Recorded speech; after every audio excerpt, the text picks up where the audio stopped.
Guys, welcome back to Confidently Flawed podcast here with Raw Fitness. Danny here with our host Brooke, and we have a special guest. We announced this last week. We're going to bring somebody special on this week, and we're going to bring Brad from Resolute Physical Therapy. Correct. Yeah. Yeah. And he is a close. We're becoming close here over the last couple months. We interacted with each other. He came and checked out Raw Fitness and what we were about, and we just started talking. And we found that we both have very similar views when it comes to wellness and caring for people and trying to allow help people become the best versions of themselves. And one thing I've seen personally in the industry is, whether it's physical therapy or chiropractic or fitness, is it's like, let's just fit as many people in as we can. Let's just funnel them through on to the next person. And what we try to do at Raw is to take that holistic approach, right? To look at all angles of fitness and say,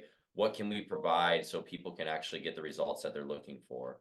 And Brad has a very similar skill set and thought process when it comes to taking care of the human body, the client in front of them, and when it comes to movement impairments or dysfunctions or what have you, and taking more of a hands-on approach, which you don't always see as much today, or you get pushed down to the lowest person on the totem pole in the building, and they don't really know or understand what they're doing. Where Brad has a extensive knowledge on what to do and how to help people, and I'm really excited to bring you on, but I'm also really excited because the members at Raw are going to experience this. We're collaborating on ways that he can come in and help the Raw clients, which, I'm always super thrilled for. Anything that we can do to better our clients, experience in life and bodies, is right up what we're trying to do here. So I'm super excited, not only for the podcast, but also, our kind of collaboration and helping our clients just become the best version of ourselves. So Brad, welcome to the Confidently Flawed podcast, buddy. Glad to be here, man. Glad to be here. So I know we kind of were talking like what's the big thing that you think people coming in need to be aware of or need to know, and I think we kind of stemmed on like what are the big things that people come to see you for, and I think a lot of it obviously stems from injury, right? But like what does that mean exactly? What is injury, or what should people be looking for with that? So if you're coming in and you offer free consultations, right, to talk with people to just see what their issues are, like what are the types of things that you're discussing with them, or what are the things that you're looking for when it comes to injuries and things of that nature? All right. So when somebody walks in, or when I see somebody, I work within gyms and things along those lines. So I'm around and I like to practice what I preach. So when I see those people, the first words out of their mouth is, "Oh, hey, I have this thing, this hip flexor issue, or I notice whenever I do this, I start to get pain. How do I fix it?" Right? So that's always a hard thing for me because you're sitting there going, "Oh, okay, when did this start? What is the history behind this? Have you been dealing with it for years? Did you fall off something?" That makes it very difficult for me to just kind of jump in. So that's where I started with the free consults. It makes it a lot easier for people to come in and I can get that opportunity to talk them through it and have an understanding versus, 5 minutes where they're looking for that quick fix, which is what everybody wants, right? It's hard to understand though that stereotypically most of the time it's not a quick fix, and that joins into your body has a healing cycle that it goes through, and that healing cycle, while you want it to be quick, stereotypically isn't, right? Especially if you're dealing with a chronic injury versus an acute injury, which we'll get into what those different things are. But when you're looking at it, the first and foremost thing you can do is when you're coming to a physical therapist or somebody that's trying to help you, what causes the pain, right? What makes it generally better? How often do you feel it? Where are you feeling it? And then what type of pain is it? Which is a weird thing for people sometimes. So I don't know, it just hurts, right? Does it sharp and stabbing? Does it ache like continuously? Does it go shooting down a limb or something along those lines? All that information, will give me information as to what am I trying to look at, where am I trying to look, and what different exercises we might utilize.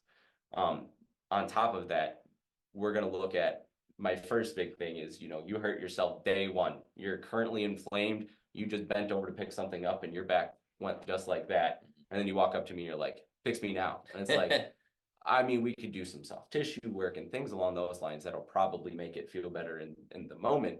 But first and foremost, your body's got to heal itself. Yeah. It's going through a multiple phase cycle where it's going to start with inflammation. You're going to see that swelling. You're going to see that redness. It's going to get warm. It's going to become painful, right? And then it's going to gradually transition to those next phases of healing. All right, proliferation is one of the phases, and then remodeling. And that takes weeks, if not months at times, depending on what the injury is, right? And that's generally what you're going to see on an acute injury. There's times where people are doing nothing. They wake up one morning or they just turn weird when they're going to drive back out of their driveway, and all of a sudden they have pain. And then they're like, I don't even know. I don't know where this started from. And that's when I can definitely jump in. That's a lot easier. It's tougher because now we're dealing with something that has developed over a period of time, aka a chronic issue. Yeah. But it's easier for me to affect those because your body is in an inflammatory phase, but it's kind of gradually been there for a while. So your body is generally more receptive to some of the things that I'm going to do. If it's just pissed off and it's acute and just pissed off, yeah, we got to let it calm down. Usually I'll make people wait a week before I have them specifically come in, just depending on what they're doing. I've had baseball players come in that are like, I got to throw in 2 days. Like, can you just tell me if I shouldn't be throwing, or can you make it feel better so I can? Yeah. And I get that, but that's kind of a specific sport aspect. If you're just coming in and you want to be healthy and you want to work out, but just maybe it's not that day. Maybe we let things calm down, let things heal a little bit, get a better grasp right in that moment. I've had people where it's their hip that's a problem, but it's going knee, hip, low back, everything's flared up beyond all belief. And until you let it calm down, I'm not going to get a good read on what truly is creating the issue, right? Now what, like if I'm in pain, right? And whether it's acute or I guess either or, like when do I think as, just the average person, when should I look to seek help like from you and things like that? Like is it if it's an acute, if it's not acute, it's more chronic, like when do you recommend somebody to kind of seek help for something like this? So it's always nice when you have somebody that's working closely, right? They're readily available, they're in the gym, wandering around, and it's always a good if something's causing pain, hey, check in real quick, right? Even if it is acute injury and I say, oh, you tripped off your step today and you landed on your foot weird, at that point, I'm probably gonna double check, make sure that you didn't, your ankle doesn't look like a giant balloon and, you're barely able to put pressure on it. When I push on a bone, you're like, that hurts specifically. At that point, I might be like, maybe we go to the doctor, right? Yeah, Like yeah. we need an x-ray or something along those lines. So it's always good if you have somebody, a medical professional, somebody that knows what they're talking about to always check. Now, you step off that step, you just come in, your ankle is swollen, it's red, but it's not horrible. You can still put pressure on it, things along those lines. And it's day one. I'm probably going to tell you take a little bit of time, keep me updated, right? I like to. Everybody generally has my number that I work with or that I'm close with, and ask me questions, right? How is it progressing? Let's see what happens over the next week, because a lot of time those acute injuries, your body does a really good job of healing themselves, right? So why would we start an entire physical therapy process if you just give it the time and Yeah. boom, you're good. Yeah. Now, if you're going past that week, 2 weeks, and you're really starting to know issue or notice issues, or it's starting to get worse, it's starting to change how you move through your daily life. Those things are now approaching that chronic aspect, right? And that acute phase can generally last anywhere between 4 weeks to about 6 weeks, I would say. Okay. And then from there on, and I'm looking to see that's changing through that cycle too, right? If it's at 4 weeks and it's no better, odds are it's not going to get better in the next 2 weeks, right? Yeah. But if at 4 weeks you're about 50% better, another week you're about 75% better, and then we're about 90 at 6 weeks, well, odds are it's going to just continue on that process and move its way through completely, right? Now we get to that 6 week, we get to 8 weeks, and you're like, listen, I can't perform my activities, I'm still in pain, all of these things, right? And usually I'll see this coming on because if somebody comes in and at 4 weeks, or I'm talking back and forth with them at 4 weeks, 2 weeks, and like nothing's changing, nothing's getting better, then we're going to start going, okay, well, what can we do? What can we shift? Is there, and this is where history and having somebody that's worked with these people, it really helps, because I can be like, man, I've worked with like 10 people telling me the exact same story, and it turned into 70% of the time, it turned into this, right? Now, there's a 30% chance that it goes to something else and Right. we miss the mark. Yeah. But odds are, right, the more you work with people, the more experience you have dealing with something, you're going to be able to kind of call your shot and be like, yeah, I'm assuming that's what you got going on right now, and then orienting them in the right direction. So, to answer your question, I would ask right away and then just stay in touch with that professional, stay in touch with that person so that they can kind of walk you through the process and kind of keep checking and making sure that if it is working through that progression, as simple as, for an example, I had somebody come in, rolled their ankle 2 weeks out. She was already 80% of the way healed, but was still having some pain with some things. Came in, had a consult with me. At the end of it, I was like, listen, I don't feel comfortable starting you on physical therapy if I think in 2 weeks that's going to be completely fine, Yeah. right? I'm not really going to change your body's function. I'm not going to change its healing patterns whatsoever. That's not how I work. It heals itself. I help it along the way or mitigate any compensations that happen along the way and just allow it to go through that process so you don't need me. But I was grateful, and actually that turned into being working on her shoulder because she then told me, hey, I've been actually having this other issue, but this is happening for a really long time. And that transitioned to something else. That was months. And then she came to me, and then that transitioned to, okay, let's look at what are these chronic issues? What's leading to you having that pain? Even though there was never a moment that she went, ow, just like she did with her ankle, where Yeah. she just fell off the box and rolled it, right? Well, and I think that shows to your values too, right? Mhm. Like you're trying to you literally are trying to you passed away business. You know what I mean? If you look at it in that way, like just to do right by this person Yeah. and not like we are remarkable creatures, right? Like Right. we can heal very well, you know. And one thing we've talked about in the past, which I love, is you're still an advocate of like even if you have an injury, like you should still be active. Oh, You yeah. should still be working out. When does somebody know if they should halt everything they're doing or just avoid certain things Mhm. versus like just keeping up with still staying active and things like that. Like I'm sure that that's a broad thing and hard to Mhm. say in those terms, but like what do you suggest for people that just love being active, want to keep up with their fitness routine, the benefits, the mental health, physical health that comes with that? They don't want to give that up, but they're in this pain, right? Mhm. Like what are you telling to those kind of people? Well, first you got to understand when you're dealing with an injury, the different aspects in the healing process that takes place, right?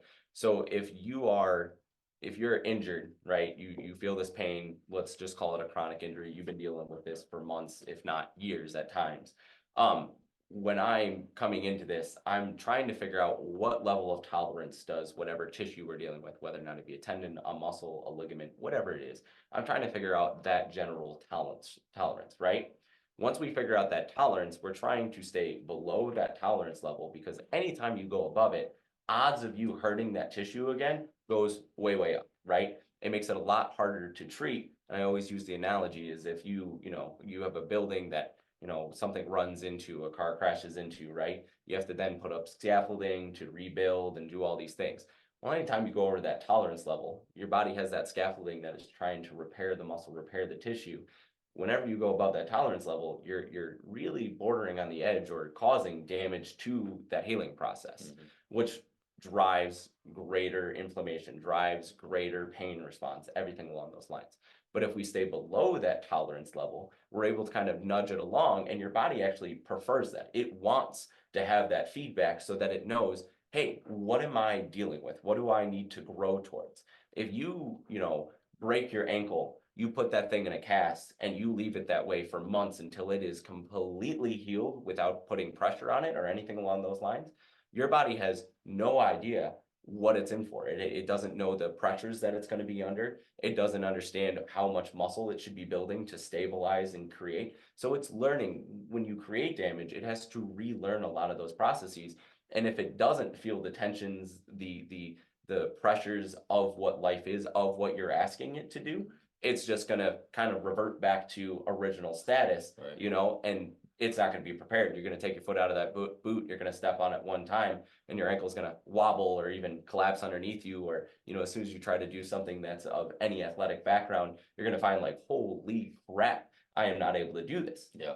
That's where physical therapy comes in, and we do a really good job of mitigating, right, those that tolerance, making sure that we're underneath or directly at that optimal physical therapy tolerance level or that And that's when we're at that optimal rehab kind of position. We're putting the right exercises and following that line correctly. That allows us to continue to allow the tissues to feel that tension, for everything to be maintained surrounding, right? That's another aspect to focus on is if you take pressure off of your ankle, well, now your quads, your hamstrings, your glutes, everything that you generally would utilize using that ankle, those are going to atrophy and be limited too. But if we can maintain those things, when you finally are through that healing cycle, right, and ready to hit the ground running, well, now you can get right back to it. It doesn't necessarily heal you faster as much as it allows you to hit the ground running or get back to things that much sooner if you're working on these things and maintaining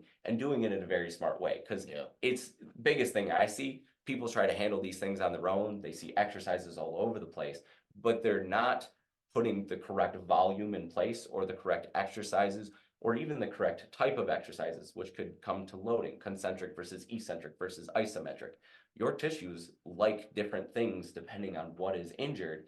And those people they see these exercises, they look great, and then they try to do them and they find like, holy crap, right? Like that hurt more, right? Is it supposed to? Am I supposed to hurt more? And that's where, like having now, and that's where I come in. And I try to make it a very sound, understanding process so that when people are going through they feel like they know, right? Knowledge is power, right? If somebody walks into my office and they leave confused, going like, I have a bunch of exercises, but I don't know why I'm doing this one. I don't necessarily know what I'm supposed to feel. He just said to lift my leg 3 sets of 10 over and over and over again. But that's all I got basically out of it. Well, that person's one, not going to be motivated, and two, probably not going to get the stimulus that they need, right, to be able to get to where they want to go. Yeah, makes sense.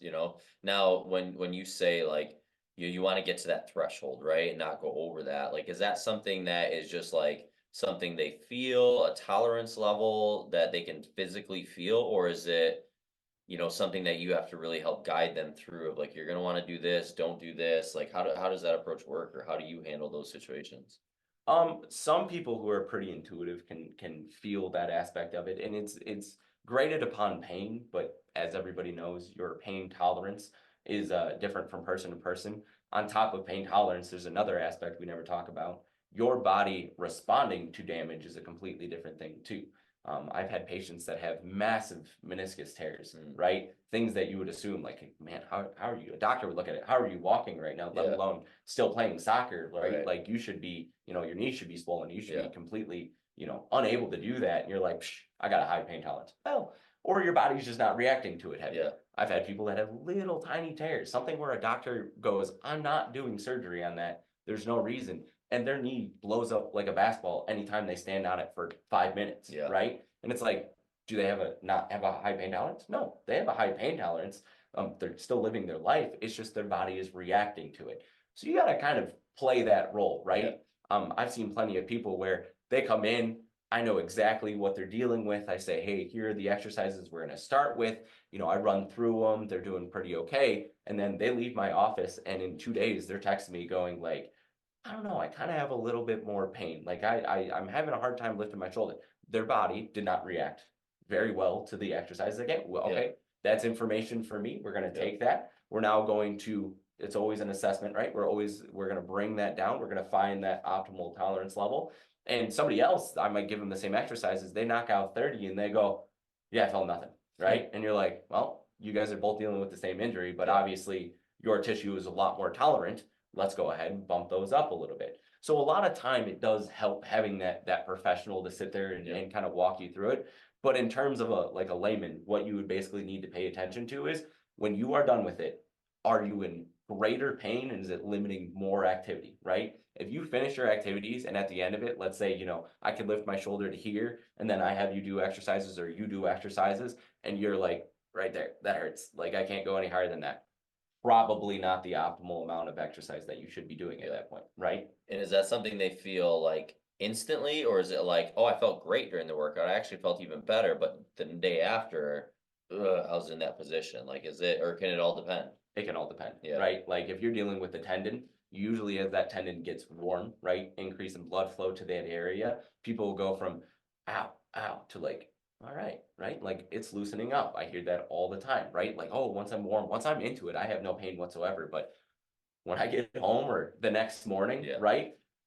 They have all kinds of pain that they never felt, right? Like it's horrible, right? Now, if you're dealing with more of like a muscle belly, a hamstring sprain or strain or something along those lines, oh, it's gonna let you know right away. Yeah. You're gonna try and push through it, and it's just gonna get worse and worse and more inflamed, and it's really gonna mitigate your ability to perform. And something that generally happens too, and a good way to know, but ideally you don't get to this point is when your body starts to recognize that there could be damage taking place, it shuts things down, right? That's when you're lifting your arm over your head one day, right? And then you wake up the next morning and it only goes to here, and you're like, man, did I just get weak all of a sudden? No, your muscles are just as strong as they were, but your body recognizes that this has been a problem, right? Mhm. You're pinching on tissues, you're irritating something to a certain level. So what's it do? It shuts it all down and doesn't allow you to utilize it. Makes sense. It's yet again another thing that we work through because you have to get those tissues to calm down. We say, hey, it's okay, right? We're not broken. We just need to slowly kind of build back up. And that's where you see generally you should see a lot of physical therapists doing a lot of hands-on techniques, getting that tissue to calm down initially. Yeah. Once it is calm, right? You walk into my office and you go, yeah, like a 1 out of 10 pain. Like I'm not in pain right now. Like I'm doing pretty good. Nothing generally feels tight, right? But I'm still not back to my activities. I'm limited still. Then we're going to the gym. We're going to go work on things, right? I want to teach you and train you to be able to take care of yourself because you're not going to have me, right? Yeah. I'll always be here, but if you're working with me for months and months and months or even a year, right? It, obviously something's not working, right? Yeah. If we get to a point where you're like, yeah, I feel great. I know exactly what I need to do. I have good knowledge of the muscles where I need to feel certain exercises and how this should kind of all happen. Go on, right? You don't need me anymore. Yeah. Come to me if you heard anything else or if you fall off your exercises and stop doing them. Yeah. That stereotypically happens. But other than that, yeah, you should be good to go. Well, I mean, I think in that scenario, it shows that you did what you were supposed to do Mm-hmm. as the therapist, right? And it's the same thing with fitness. If we do our job and somebody loses all their weight or whatever it is and build up the muscle tone they want and they feel really good and they're super consistent, they use the accountability to do it all the time, like they're pretty self-sufficient at that Mm-hmm. time. You know what I mean? And they might be able to do their own thing or whatever it is. But um, it's us as professionals in our fields, like providing that higher level of service, that more hands-on approach, which I Mm-hmm. love that you're doing. And, again, relating it to fitness, like if I come in and I see Sally and she just really needs to regress in exercise, or I see Johnny that really needs to progress in exercise, and we Mm-hmm. take the time to actually do that with them, similar to you, like two people could be in the same situation, but they might need two different things. You know what I mean? So I love that you take that approach to things. Mm-hmm. Yeah. I mean, I first thing I say to my patients when they walk through the door is you got to be accountable for yourself, right? I don't have a magic touch. I'm not going to just do this quick little thing and all of a sudden you're going to walk out of here. You'll probably feel better, but not fixed, right? You got to learn why we're here in the first place so that you can actually take that knowledge and do something with it. And if you never do anything with it, well, you're not going to get any change, right? Yeah. If I give you exercises, you go home, you do them one time, and then you come back and you're like, man, I'm still in pain. I'm going to be like, yeah, what did you think was going to happen, right? You do them, you stay religious with them, you're going to see changes just like you do with your body composition. You change your nutrition and you're smarter about those things. It doesn't happen. You don't lose 20 pounds over a week. You lose 20 pounds over months and months with diligent focus on what do I need to do? How do I continue to do this? And then you carry that information and keep doing it. And that's also another thing I get. People are like, do I need to do these things forever? And it's like yes, but also no, right? Like we're doing them 3 to 4 times a week for multiple repetitions and multiple exercises to really get an effect quickly. But eventually we can start to pull back a little bit. We can start to do them 2 times per week. You can kind of pick and choose the exercises where it's like, oh yeah, I remember when we did that one. I know what I was working on. I feel like I'm a little weak in that area. I'm gonna do that one this week, right? Ideally you have a good understanding and you just take that information and you're able to implement it into your life. Now, does everybody do that very well? No. Some people need a little accountability. Some people need a little hand holding. And I have no issues with that whatsoever. Yeah. Just own up to it, right? Yeah. Like say, Yeah. hey, I'm gonna need to check in every once in a while. And I do have people come in for like tune-ups, right? Like, hey, this is starting to kind of pop up a little bit. Where should I start? What should I jump back into? Or, what can we do to kind of hit the ground running again? And then, that's if that's your personality, that's fine too, right? Yeah.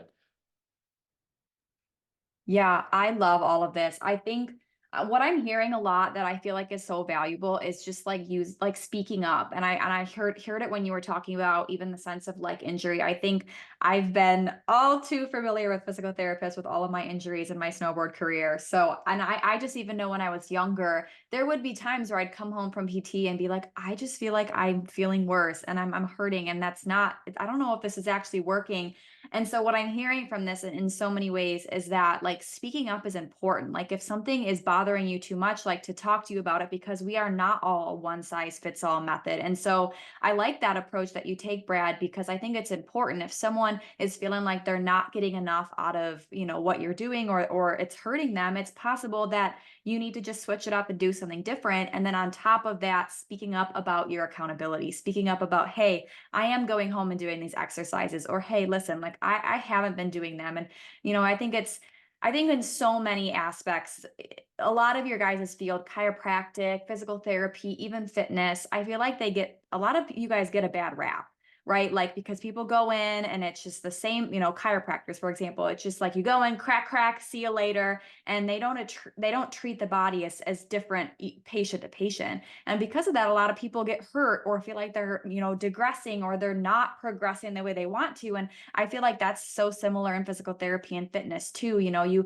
just go through the motions, you're doing the things, and you've got people who are not tailoring their care according to you. And so I love hearing that, everyone's different in your eyes, and you give different exercises and you listen to people. And I think that's important. And especially those who are listening to this, who are feeling like maybe they're feeling like physical therapy or chiropractic care, something like that is not serving them. It's also probably very likely that you just haven't found someone who really truly is tailoring their care to you. So a lot of respect to you for that. So yeah, and you got to understand that people have individual goals too, right? When people walk into my gym or walk into my clinic, if you're looking to put 200 pounds over your head, do Olympic lifting, you want to squat 500 pounds, or you just want to be able to go and play outside with your kid and feel comfortable and not have pain with that, those instances are going to look different. Those timelines are going to look different, and I want to make sure that that's what we're doing with that person, right? On top of that, like you have to have a good relationship with the person that you're working with, that they understand, right? Like you just said you went to physical therapy and you're like, I don't know if this is working. Well, if your physical therapist is doing their due diligence and explaining, hey, this is why, this is what we should feel, this is how this should go, right? Well, you'll know, right? Because if you've had that conversation, he'll tell you, no, it's not going well. You'll agree, you'll have that conversation and you'll have a good understanding, or you'll have that conversation, you'll have an understanding, and you will go, oh, this is how it's supposed to feel, right? Like it's a process. I just gotta trust that process, continue to move forward. And if you never talk to your physical therapist in that true manner, well, then you're doing yourself a disservice. You can't just blame them for that aspect of it, because yet again, you have to take responsibility for your betterment, for your ability to move forward and really be an advocate for yourself too. On top of that, ideally, you have a PT that does it for you, that kind of prompts those things, but that won't always happen. You got to try and find somebody that works best for you. We're a customer service industry.